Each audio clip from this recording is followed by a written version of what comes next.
Assalamualaikum warahmatullahi wabarakatuh.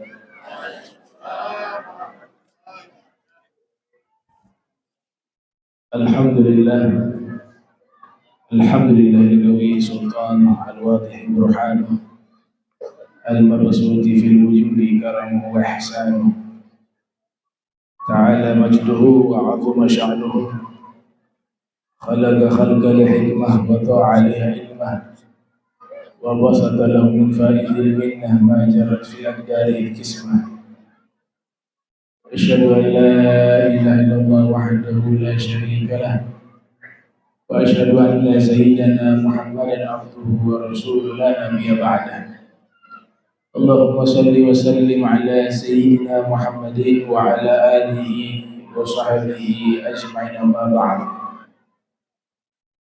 Yang saya muliakan, yang saya hormati Bapak Bupati Pulau Morotai, Bapak Muhammad Umar Ali. Yang saya muliakan, saya hormati Komandan Laut Bapak Leo bersama Ibu. Yang saya muliakan, saya hormati Komandan Kodim 1514 Morotai bersama Ibu. Yang saya muliakan, yang mewakili TNI Angkatan Laut Kapolres Pulau Morotai. Yang saya muliakan, saya hormati Kepala Kantor Kementerian Agama Bapak Haji Buwais Baba bersama Ibu. Yang saya muliakan, saya hormati Ketua dan Pengurus Badan Takmir Masjid Agung Baitur Rahman Morotai. Yang saya muliakan, saya hormati Ketua BKMT Kabupaten Pulau Morotai, Ketua Muslimat NU Pulau Morotai, anggota Majelis Ta'lim dan seluruh hadirin hadirat yang insyaallah dirahmati Allah Subhanahu wa taala. Berbicara tentang Al-Isra wal Mi'raj. Tadi dibacakan oleh qari surat Al-Isra. Subhanalladzi asra bi'abdihi laylan minal masjidil haram ilal masjidil aqsa alladzi barakna hawlahu linuriyahu min ayatina innahu huwas samiul basir.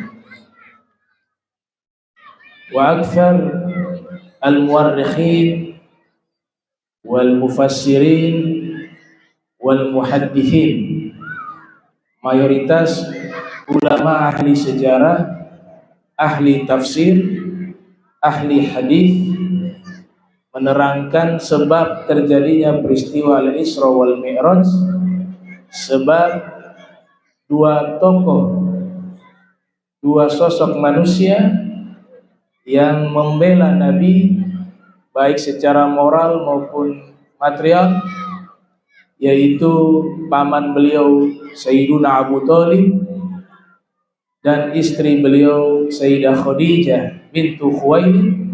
Kedua-duanya wafat di tahun yang sama. Maka Nabi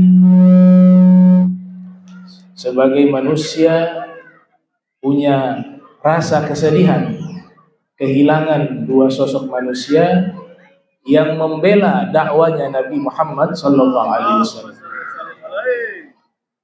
Maka Allah menghibur hati Nabi Muhammad dengan memperjalankan beliau yang disebut dengan peristiwa Al-Isra wal Mi'raj, tasliyah al-ghalab. Allah menghibur dukanya Rasul. Ada satu keterangan yang menarik dari Dr. Said Ramdan Al-Buti di dalam kitab Fiqh Sirah An-Nabawiyah. Dr. Said Ramdan Al-Buti menyatakan bahwa memang benar Nabi sedih kehilangan dua sosok manusia yang punya jasa sangat besar terhadap dakwah Islam, yaitu paman dan istri beliau. Sehingga para sejarawan menamakan tahun tersebut Amul Huzn, tahun kesedihan. Sebab dua sosok manusia yang membela Rasul wafat. Itu Nabi sedih sebagai manusia. Akan tetapi berkata Dr. Said Ramdan Al-Buti, yang membuat Nabi sangat sedih itu adalah Nabi khawatir dakwah Islam ini terhenti dengan wafatnya dua sosok manusia tersebut, sehingga manusia lainnya tidak mendapatkan dakwah Islam. Itu yang lebih disedihkan oleh Nabi kita Muhammad sallallahu alaihi wasallam.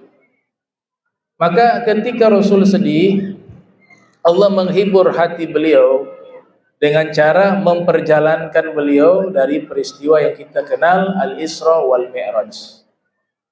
Dalam ilmu kejiwaan, ilmu psikologi atau ilmu nafs, orang kalau sedang sedih, salah satu obatnya menghilangkan kesedihan itu jalan-jalan. Safiru tasihhu. Jalan-jalanlah kalian, niscaya kalian akan sehat. Maka hikmah yang sangat besar yang Allah Ta'ala berikan kepada kita, ketika seseorang mengalami kesedihan di dalam jiwanya, maka langkah yang paling baik untuk menghilangkan kesedihan itu, jangan dia diam diri di rumah, jangan dia mengurung diri di dalam kamar, tapi dia harus melakukan perjalanan, safar. Apalagi perjalanannya menuju ke masjid. Di situ dia sholat. Selesai sholat dia mengadu kepada Allah Subhanahu wa ta'ala, meminta kepada Allah Ta'ala agar Allah hilangkan semua kesedihannya, dan Allah Ta'ala akan mengijabah permohonannya itu. Itu yang disebut ba'dal mihna minha.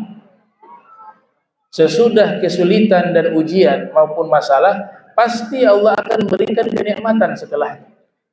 Itulah yang dilakukan oleh Allah Ta'ala sebagai simulasi contoh bagi kita umat Nabi Muhammad sallallahu alaihi wasallam. Ketika menghadapi masalah, ayo safar ke masjid. Maka di situ safarnya minal Masjidil Haram ilal Masjidil Aqsa. Kita lewat solat, insya Allah kesumpekan, kesedihan di dalam hati akan dihilangkan oleh Allah Subhanahu wa ta'ala. Makanya Nabi mengatakan, arihna biha. Kami beristirahat, rekreasi di dalam solat, kata Rasul Muhammad sallallahu alaihi wasallam.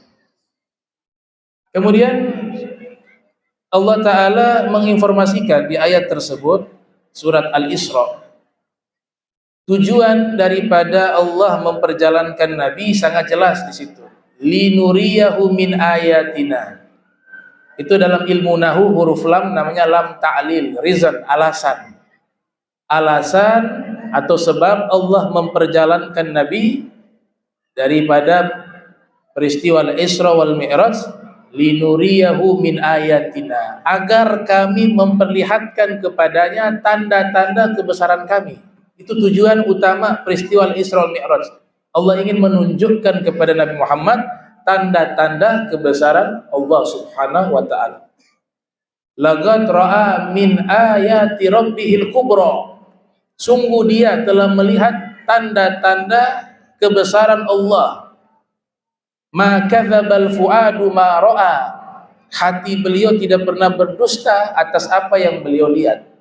Jadi lam ta'lil sebagai alasan tujuan utama Nabi diperjalankan oleh Allah Ta'ala di peristiwa Isra Mi'raj untuk Allah tunjukkan tanda-tanda kebesaran Allah Subhanahu wa ta'ala. Di antara tanda-tanda kebesaran Allah Subhanahu wa ta'ala dikutip di dalam satu kitab berjudul Jawahirul Bihar fi Fadailin Nabil Mukhtar yang ditulis oleh Al-Ghadi Syekh Yusuf An-Nabhani.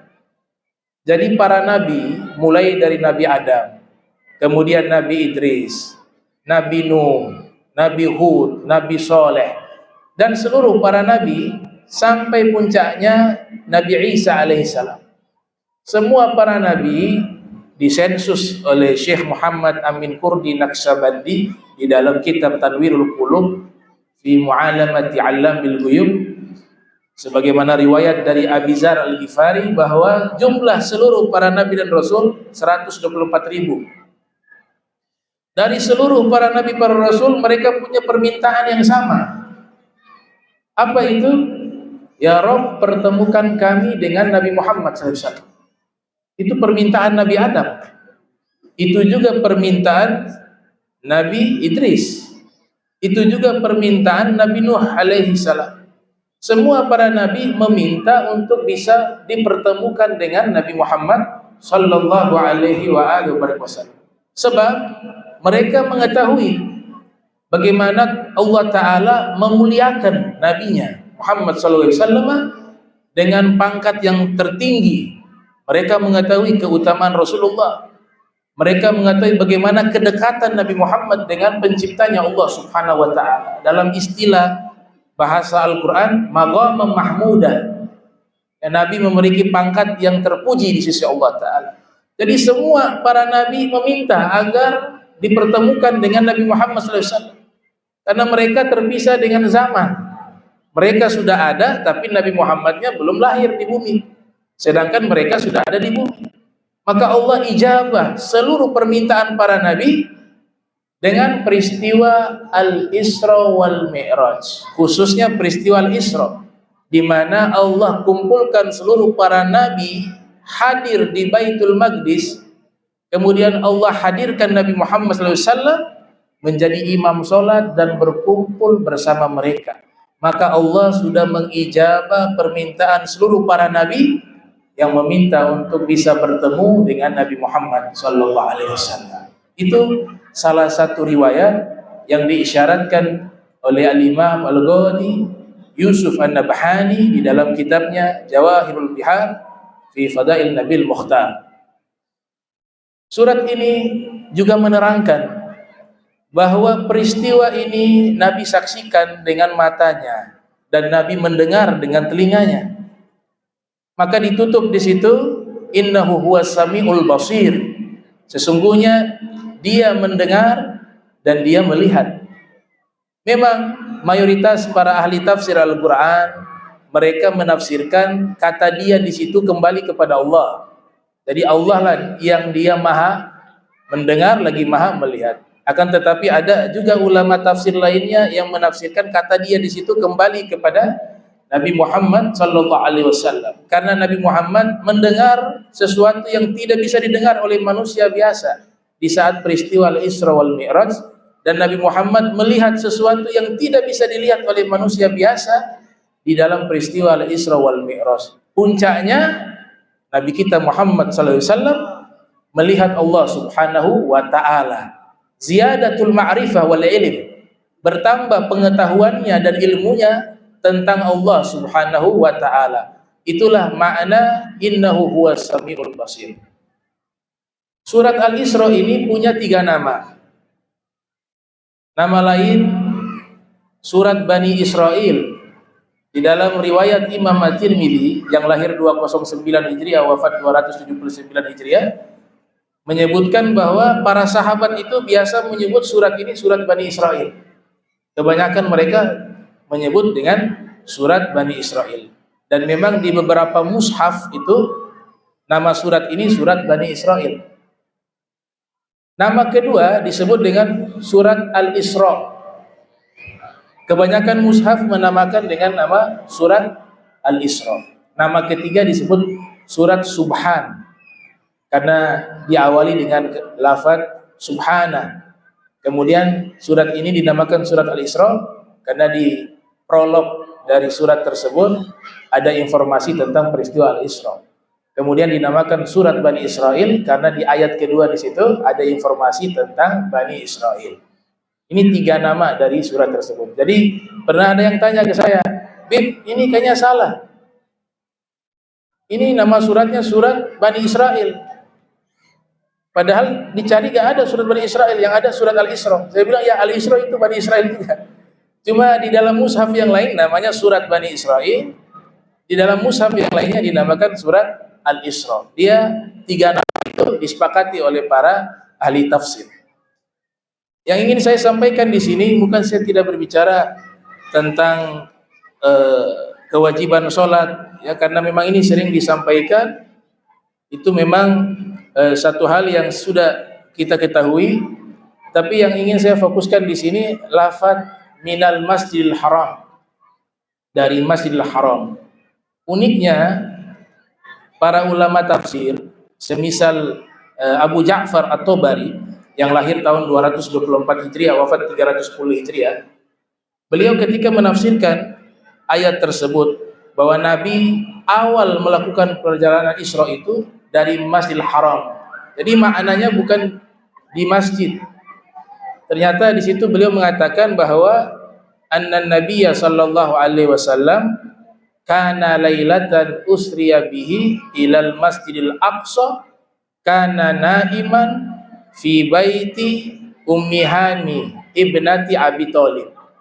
Kata Abu Ja'far At-Tabari bahwa sesungguhnya Nabi sallallahu alaihi wasallam melakukan perjalanan Isra atau diperjalankan oleh Allah di malam tersebut, itu Nabi sedang tidur di rumahnya seorang wanita bernama Ummi Hani, anak perempuan dari pamannya Abi Thalib. Jadi Nabi sedang menginap bertiga di situ bersama Sayyidina Hamzah, paman beliau, dan bersama Sayyidina Abbas ibni Abdul Muttalib, kedua-duanya pamannya. Sedangkan wanita tersebut, Ummu Hani, itu adalah sepupunya. Di rumah itulah Nabi diisrakan oleh Allah Subhanahu wa taala. Saya mengutip 4 kitab tafsir. Ada tafsir An-Nuqat wal Uyun karya Imam Ghadi Al-Mawardi yang lahir tahun 364 Hijriah, wafat 450 Hijriah. Beliau juga mengatakan hal yang sama, bahwa yang dimaksudkan Masjidil Haram di ayat tersebut artinya al-haram kulluhu masjidun. Yang namanya tanah haram itu disebut masjid. Tanah haram di kota Makkah, semua itu tanah haram, itu lafadznya adalah masjid. Tapi secara spesifik adalah yang dimaksud di ayat tersebut bukan masjid, tapi rumah daripada Ummi Hani binti Abi Thalib.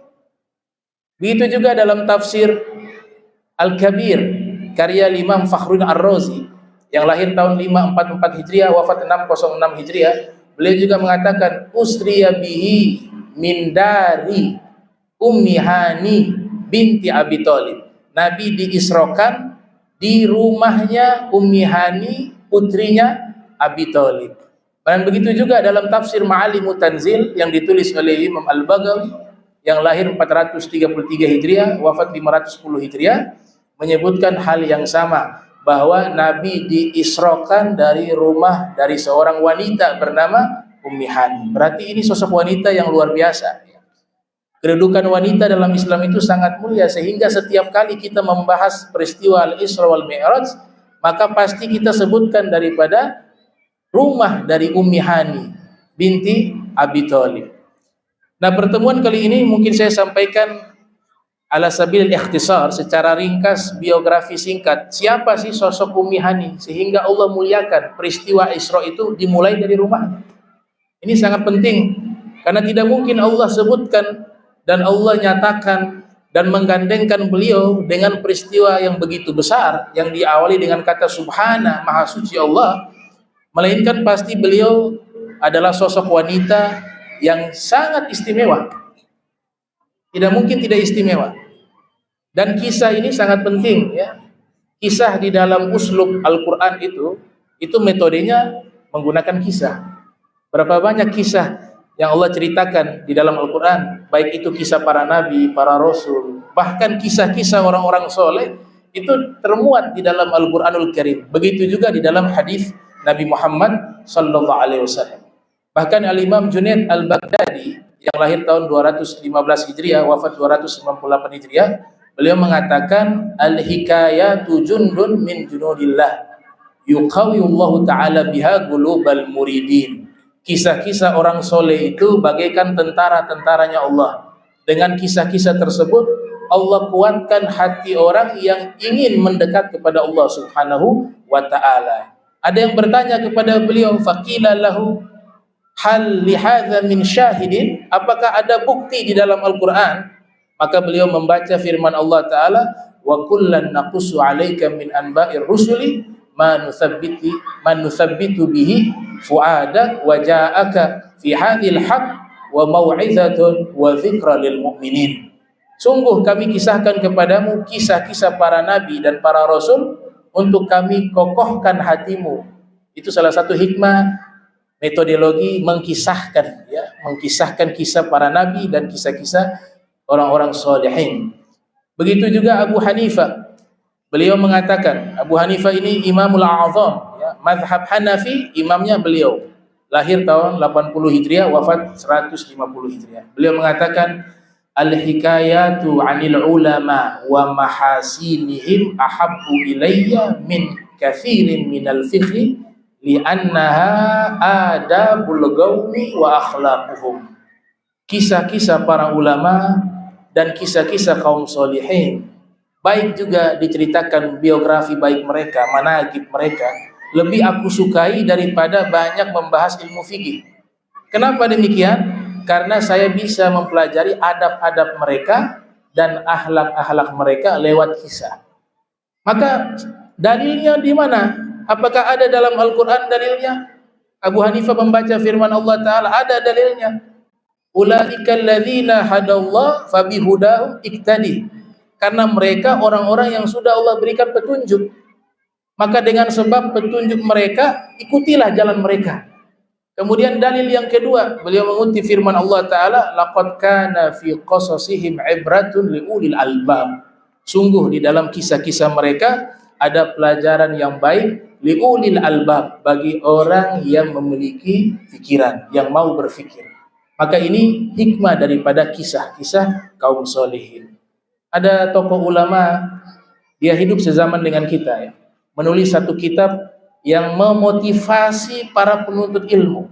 Kita ketika lagi malas belajar, baca kitab itu jadi rajin belajar, jadi semangat lagi menuntut ilmu.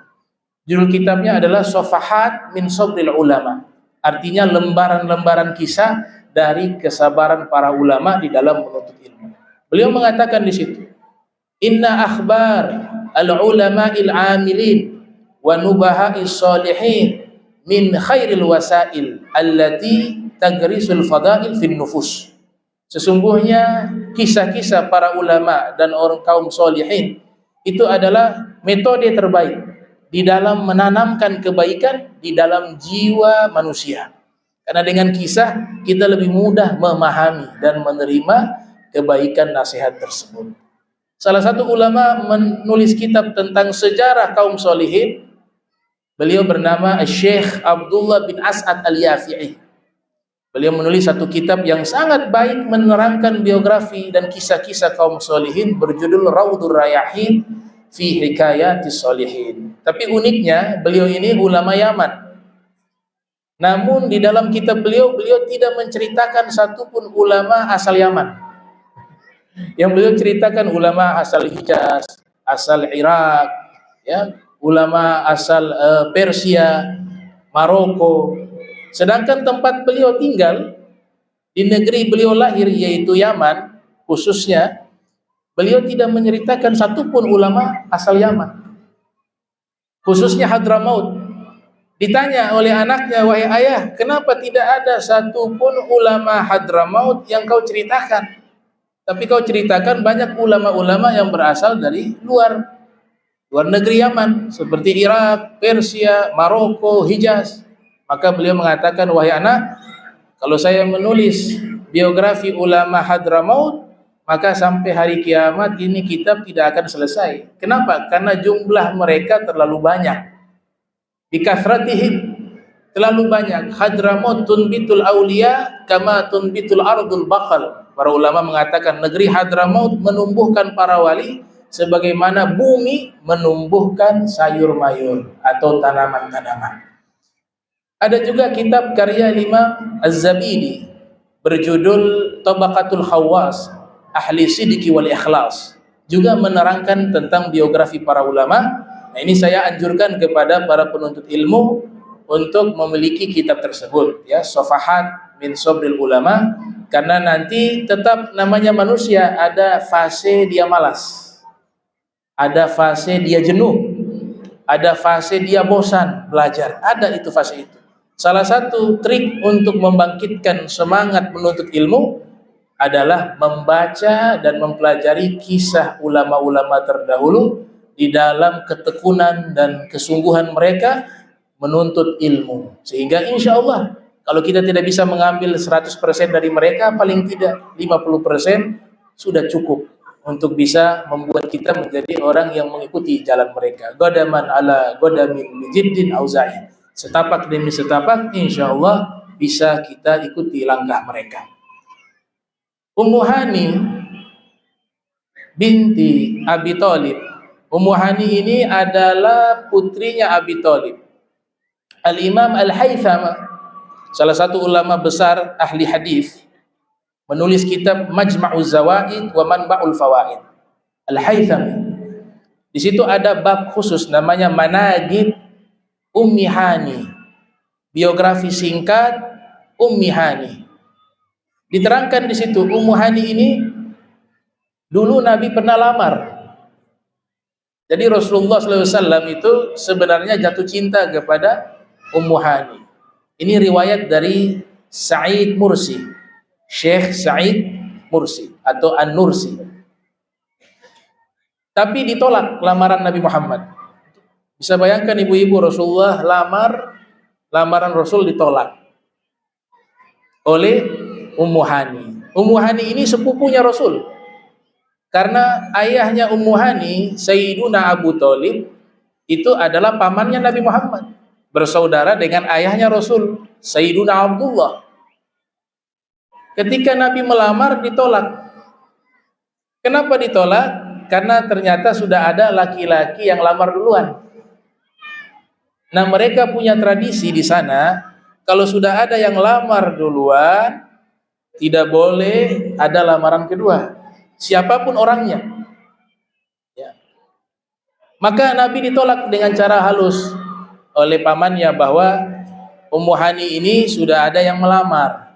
Rasulullah SAW akhirnya memahami itu. Tapi di sini poin pentingnya bahwa Nabi Muhammad sangat menghormati dan mencintai Ummu Hani karena akhlaknya yang sangat baik. Setelah itu Ummu Hani menjanda, suaminya pergi meninggalkannya. Nabi datang ke kota Makkah tahun 8 Hijriah, ada peristiwa Fathul Makkah, pembebasan kota Makkah. Subhanallah, Rasul pergi ke rumahnya Ummu Hani, sholat 8 rakaat sholat duha di rumahnya Ummu Hani.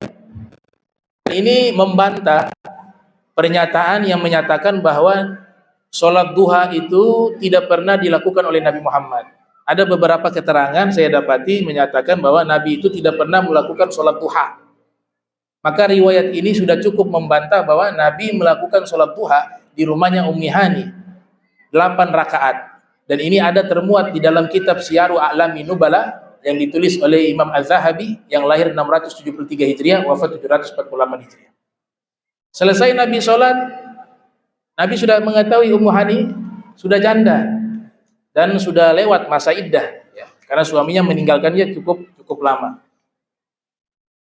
Kemudian Rasul menyatakan kembali di mana pernah beliau melamar Ummu Hani tapi ditolak karena sebab alasan sudah ada yang melamar duluan. Nah, sekarang sudah janda.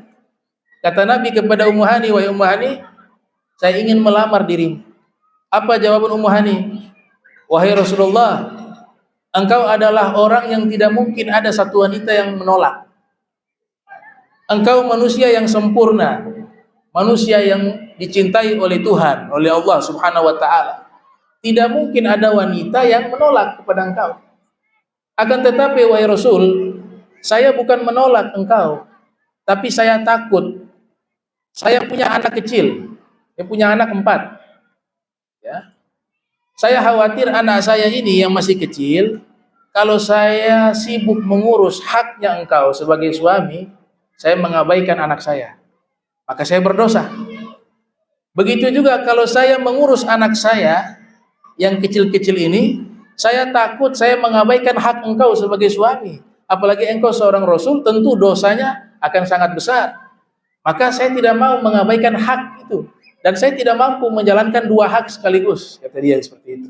Jadi mohon maaf wahai Rasulullah, saya tidak bisa menerima pinangan engkau, kata Ummu Hani. Apa jawaban Nabi? Nabi tidak marah sama sekali.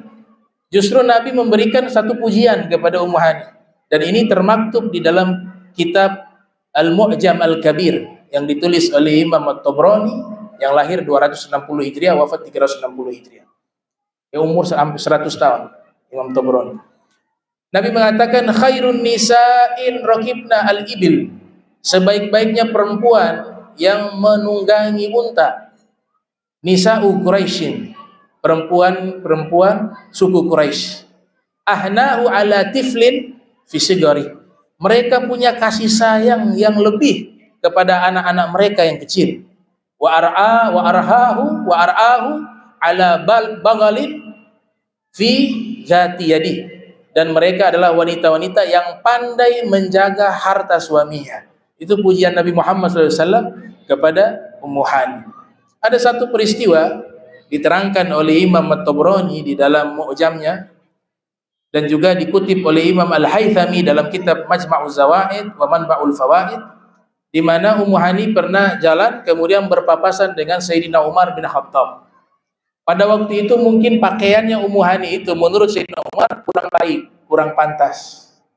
Bukan beliau buka aurat, tidak, tapi menurut Sayyidina Umar pakaian yang dikenakan itu kurang layak sebagai sosok wanita yang sangat dimuliakan oleh Nabi Muhammad SAW. Maka ditegurlah Ummu Hani oleh Sayyidina Umar bin Khattab. Yang puncaknya Sayyidina Umar bin Khattab mengatakan, Inna Muhammadan la yugni anki syai'ah. Sayyidina Umar mengetahui bahwa Rasulullah sangat menghormati Ummu Hani. Maka dikatakan, wahai Ummu Hani, sesungguhnya Nabi Muhammad pun tidak mampu memberikan pertolongan kepadamu sedikit pun kalau kau berpakaian semacam ini. Faja'at ila Rasulillah sallallahu alaihi wasallam fa akhbarathu. Maka Ummu Hani mendatangi Nabi Muhammad sallallahu alaihi wasallam dan mengabarkan peristiwa tersebut. Apa jawaban Nabi Muhammad? Ma balu agwamin yaz'amuna anna syafa'ati la tanfa'u ahla baiti. Bagaimana ada sekelompok kaum muslimin yang beranggapan bahwa syafaatku tidak memberikan manfaat kepada keluargaku. Yang dimaksud di situ Ummu Hani sebagai ahlul bait Nabi Muhammad SAW, Nabi akan berikan pertolongan khusus kepada mereka, dan tentu mereka orang-orang yang soleh dan solehah. Bukan berarti diberikan jaminan syafaat, termasuk yang dalam hadis Nabi katakan syafaati li ahlil kabairi min ummati. Syafaatku ini aku berikan khusus kepada para pelaku dosa besar dari umatku. Bukan berarti Nabi sudah menyatakan memberikan syafaat khusus kepada mereka, lantas mereka terus bermaksiat, tidak. Tapi maknanya adalah itu sebagai teguran bagi kita, kita harus malu. Nabi yang punya banyak kesibukan sempat memikirkan daripada umatnya yang melakukan dosa-dosa besar, memberikan syafaat. Harusnya malu. Jadilah kalian yang taat, tidak membuat malu Rasulullah SAW di hadapan Allah Subhanahu Wa Taala yang datang kepada Nabi Muhammad di yaumil qiyamah membawa dosa sebesar gunung di hadapan Rasulullah SAW. Kemudian Nabi menolongnya. Itu kan bahasa agar malu. Ya, jadi kita harus jadi orang-orang yang betul taat kepada Nabi kita Muhammad Sallallahu Alaihi Wasallam jika ingin berharap syafaat beliau.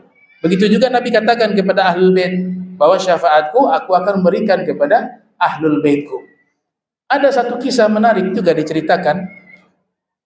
Ketika Nabi masuk ke kota Makkah, Al-Imam Ali bin Abi Thalib mencari dua orang dari laki-laki dari suku Mahzum.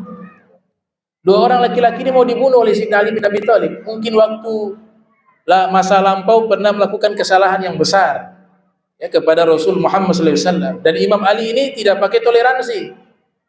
Di mana kalau memang ada perintah untuk dieksekusi, dieksekusi.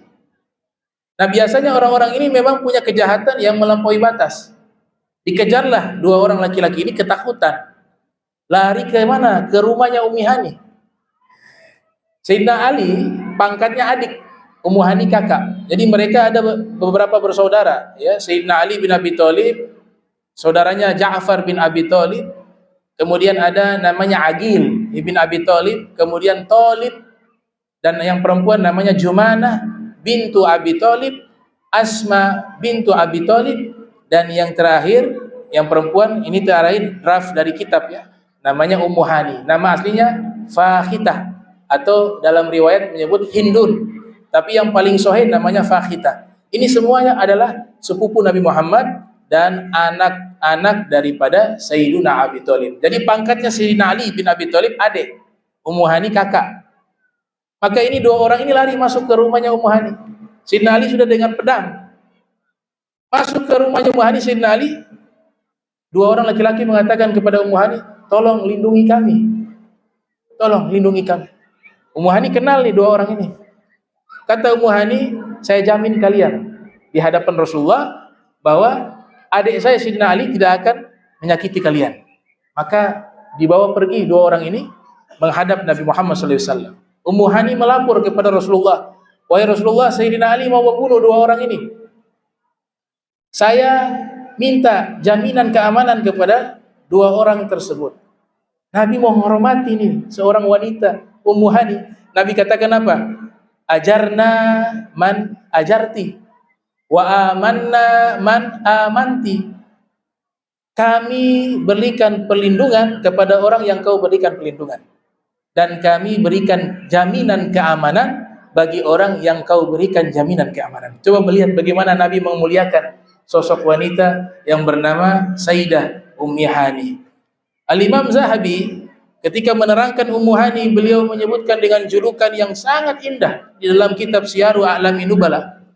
Disebutkan Ummu Hani As-Sayyidah Al-Fadilah, seorang wanita yang disebut sebagai pemimpin wanita. Al-Fadilah, wanita yang sangat mulia. Hashimiyah Al-Makkiyah, dari Bani Hashim, dan wanita asal kota Makkah. Beliau meriwayatkan hadis Nabi ada 46 hadis dari riwayat beliau, dan beliau wafat di usia di tahun 50 Hijriah. Ya, mungkin pendapat yang paling kuat wafatnya di kota Makkah. Tapi memang sejauh ini kita teliti biografi beliau dikuburkan di mana, itu belum ada satu riwayat yang menegaskan hal tersebut, di mana beliau dikuburkan. Tapi kemungkinan besar di kota Makkah Al-Mukarramah. Kalau di Makkah ada kuburan yang terkenal namanya Ma'la. Ya, kalau di Madinah ada kuburan yang terkenal Baqi.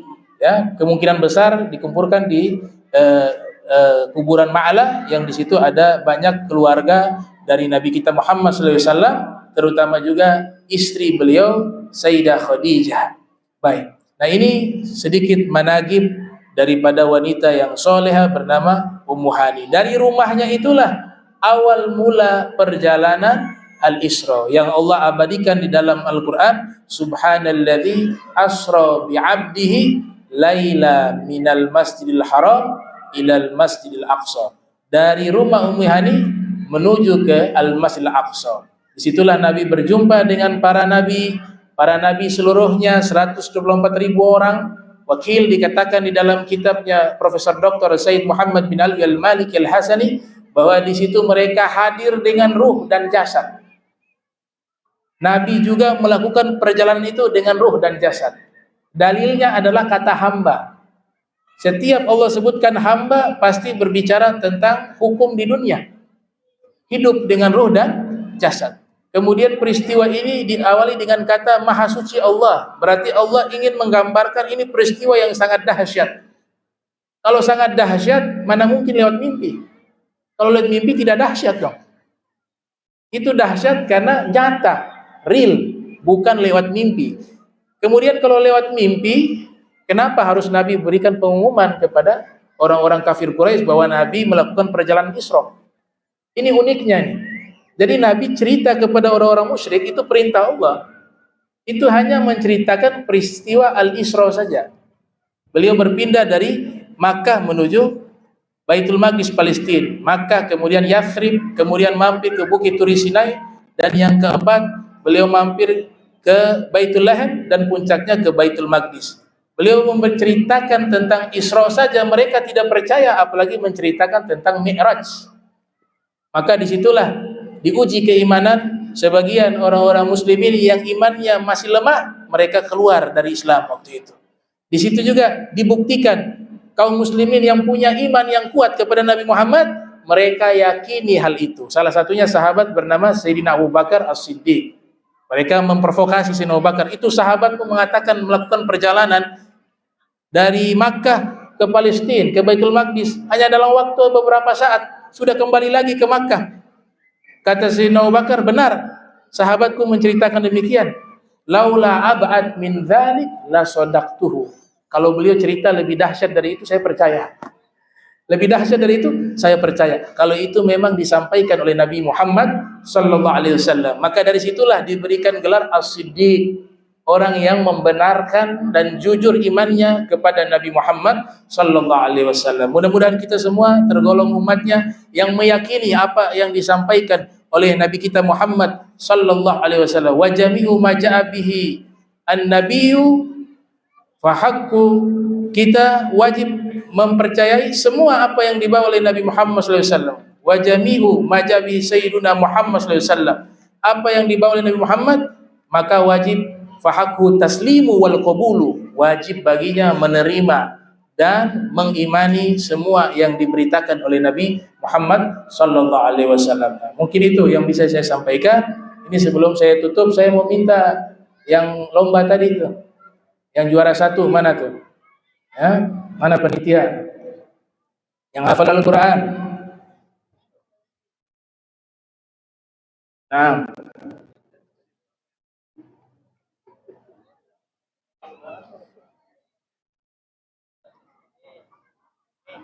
ada lagi yang lain? 3 tambah 1 saja. Ini juara 1. Juara 1. Masya Allah. Dia hafal dari Duratul, tapi hafalan dia sudah di surat An-Najiyah ke bawah. Oh, coba. Nanti tes di tes lebih sudah siap jawabnya. Bisa di Al-Buruj, bisa? Al-Buruj bisa? Sama aja Al-Buruj. Bisa. Bisa. Sama Izatil Buruj. Ya. Oke. Bismillahirrahmanirrahim. Tes apa nama? Di ayat awal saja. Oh ya. Bismillahirrahmanirrahim. Was-samaa'i dzatil buruj. Lanjut.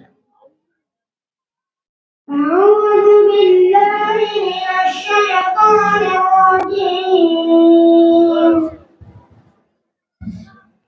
Bismillahirrahmanirrahim.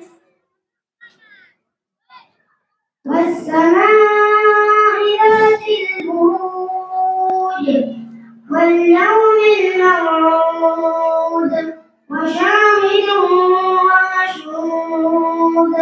Qutila ashabul ukhdud an-nar dzatil waqud idh hum 'alayha qu'ud wa hum 'ala ma yaf'aluna bil mu'minina shuhud wa ma naqamu minhum illa an yu'minu billahi al-'azizil hamid الذي له ملك السماوات والأرض والله على كل شيء شهيد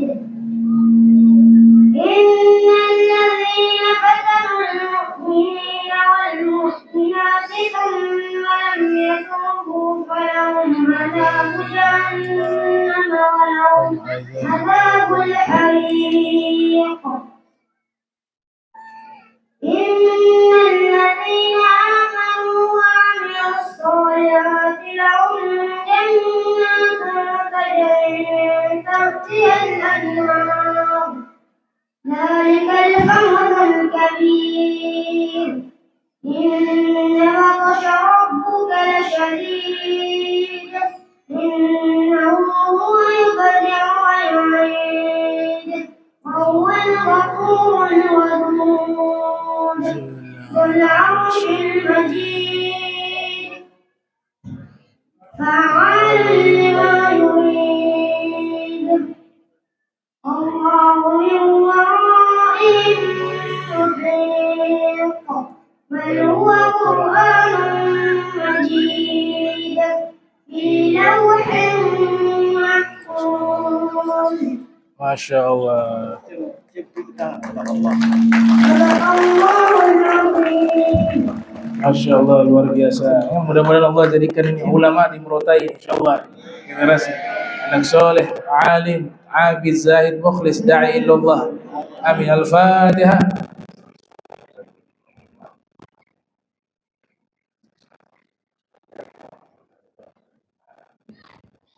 Tadi ada sempat berbicara sedikit dengan Pak Adi.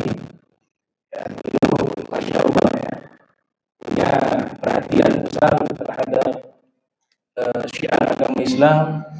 Ya, beliau mengatakan bahwa beliau memberikan perhatian khusus kepada adik-adik yang mau menuntut ilmu agama. Itu beliau insya Allah akan membantu untuk mereka bisa sekolah. Insya Allah.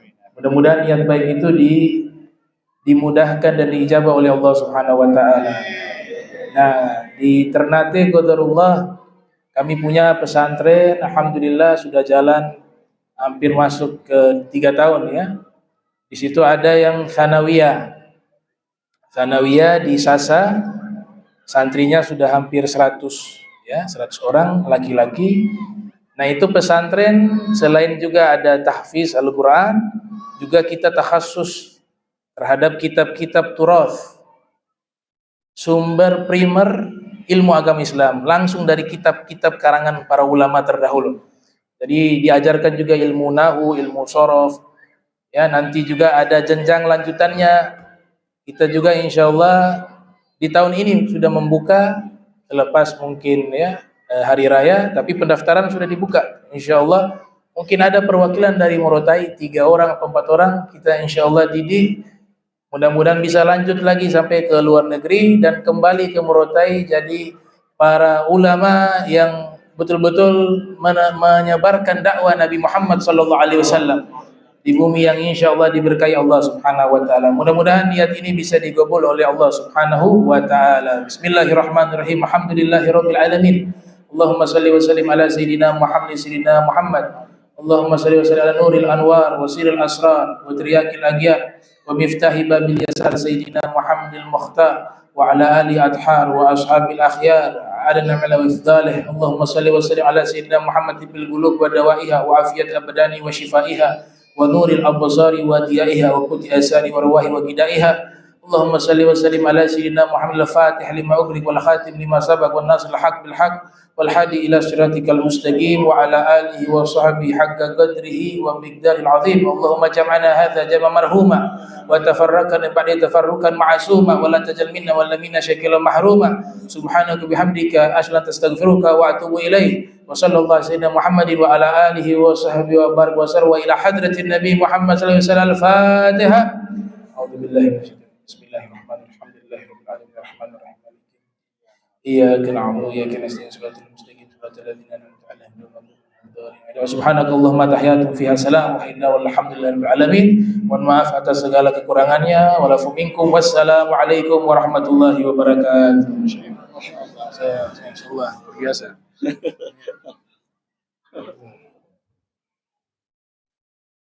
Bapak Bupati dan seluruh pimpinan UPD serta para undangan sekalian yang insyaallah dirahmati Allah Subhanahu wa taala.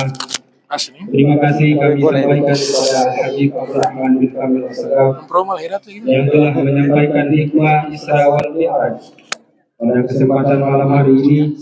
Mudah-mudahan apa yang disampaikan oleh Habib pada kesempatan malam hari ini menjadi bekal buat kita semua yang hadir pada malam hari ini. Amin ya rabbal alamin. Selanjutnya, karena Habib telah membacakan doa, maka kita masuk pada acara pembagian hadiah. Kami mohon dengan hormat Bapak Ibu, belum meninggalkan tempat ini, mari kita sama-sama menyaksikan pembagian hadiah.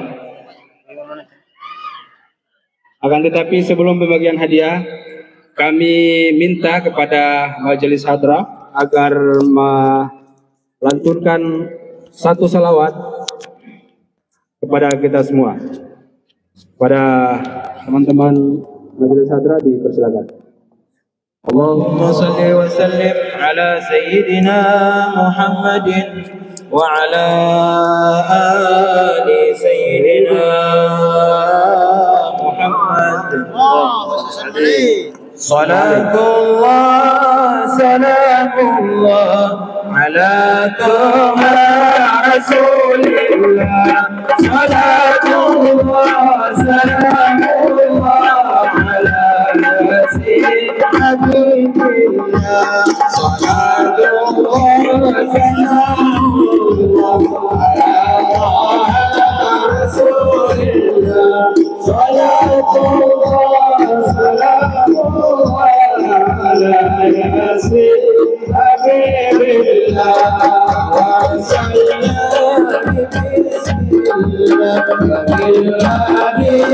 رسول الله وكل مجاهد لله بأهل البدر يا الله.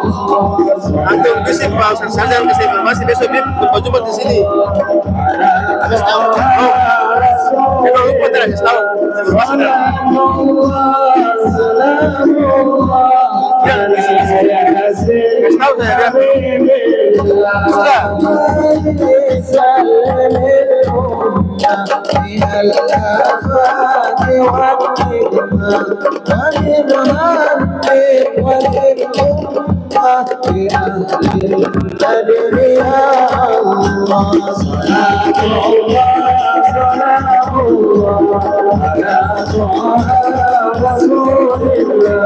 صلاة الله سلام الله على ياسر حبيب الله يكسر القربان العاصي والأقرار وكل بلية ووبال للبدر يا الله صلاة الله على طه رسول الله صلاة الله سلام الله على ياسر حبيب الله رسول الله يا نبي لك شفاعة وهذا مطلبي يا نبي يا رسول الله يا نبي لك شفاعة وهذا مطلبي يا نبي يا رسول الله يا نبي لك شفاعة وهذا مطلبي يا نبي يا رسول الله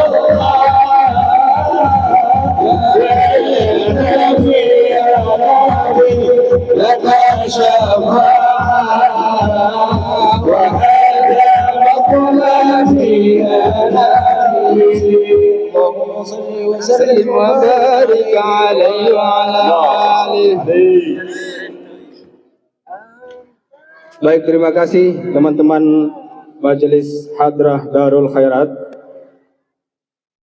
Selanjutnya kita masuk pada acara pembagian hadiah.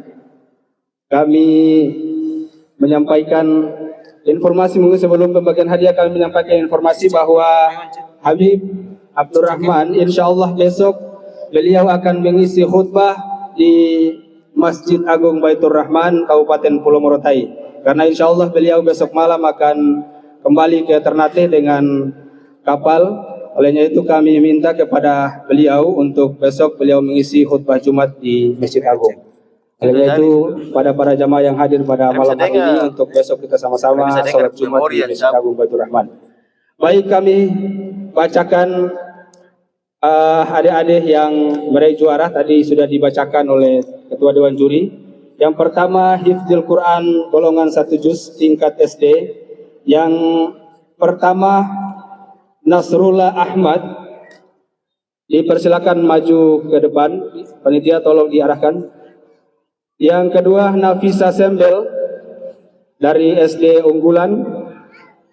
Yang ketiga Aisyah Kalsum dari SD unggulan juara 3, Aisyah Kalsum juara 3. Jadi dia lupa Fir'auna wasyam. Yang berikut golongan 1 juz tingkat SMP dan MTS. Juara 1 Rifai M Nuhu, utusan dari Hidayatullah, juara 1.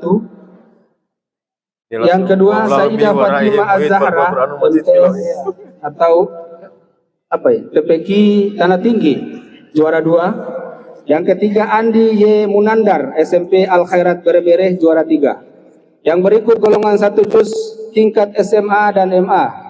Juara 1 Salsabila Isra dari MA Jamiatul Khairah. Juara 2 Citra Jorame, SMA Pasifik.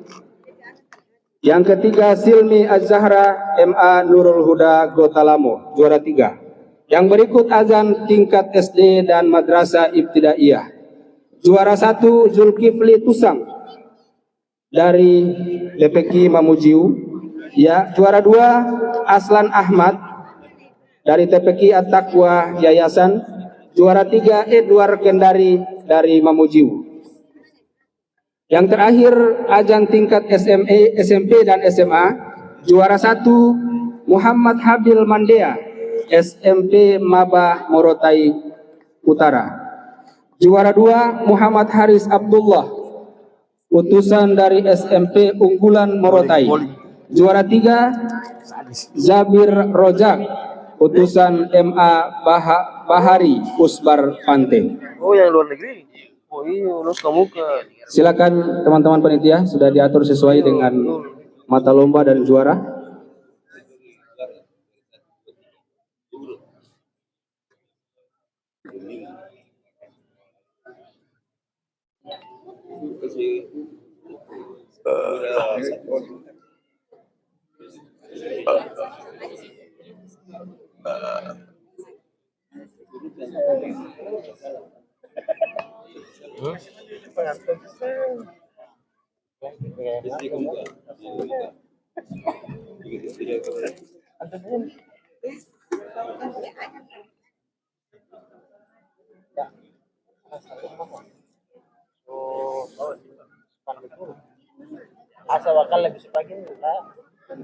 Siap.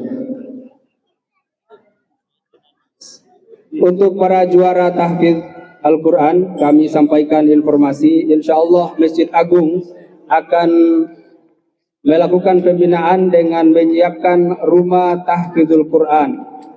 Kami meminta doa pada para jamaah sekalian agar niat baik ini bisa terlaksana. Dan insya Allah program ini juga akan terus kami lakukan dengan upaya, dan insya Allah kami butuh dukungan dari para jamaah dan masyarakat Pulau Morotai. Ini kalau antum terlepas tahu tuh, betul lupa ya. Karena alhamdulillah kami di Masjid Agung punya salah satu hafiz Al-Quran, yaitu Al-Ustadz Salman Al-Faris.